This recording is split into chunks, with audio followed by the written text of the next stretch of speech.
ইসলামে বিবাহের আগে একজন পুরুষ আর একজন নারীর সম্পর্ক সম্পূর্ণ হারাম থাকে। বিবাহের মাধ্যমে তাদের মধ্যে একটা হালাল সম্পর্ক হয়, অথচ আজকে যারা রিলেশন করে হারামভাবে একটা মেয়েকে কবুল করার আগে ছেলেমেয়েরা মিলামেশা করে, সেটা হারাম নয়, সেটাকে ধর্ষণ বলা হয় না, সেটা মেলামেশা, নর্মাল মেলামেশা। অথচ বিবাহের মাধ্যমে যে পুরুষটা একটা নারীকে হালাল করে পেল, তাকে কিভাবে ধর্ষক বলা যায়? এটা মূলত মুসলিমদের যে আইন, ইসলামের আইনকে আঘাত করা। বিবাহ যেখানে বিবাহের মাধ্যমে একটা সম্পর্ক হালাল হয়, সেখানে কিভাবে এটা ধর্ষক হতে পারে? আজকের সমাজে ডিভোর্সের হার বেড়েছে, এই জন্যই আজকে যুব সমাজ আজকে নষ্টের পথে। আমরা এটার ঘোর বিরোধী, কারণ এটা ইসলামকে অবমাননা করা হয়েছে এবং ইসলামের আইনকে ওরা বৈষম্য বলেছে। তাহলে ওরা কোন আইনকে সমর্থন করে, যেটা পশ্চিমার আইন? আজকে 90% মুসলিমের দেশে, তাহলে মুসলিমের আইন কোথায়? অবশ্যই প্রথমত নারীদেরকে অবশ্যই অবমাননা করা হচ্ছে এবং ইসলামকে অবমাননা করা হচ্ছে।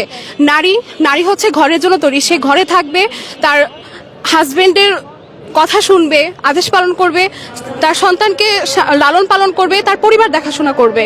তার জন্য বাইরে যাওয়া ফরজ না।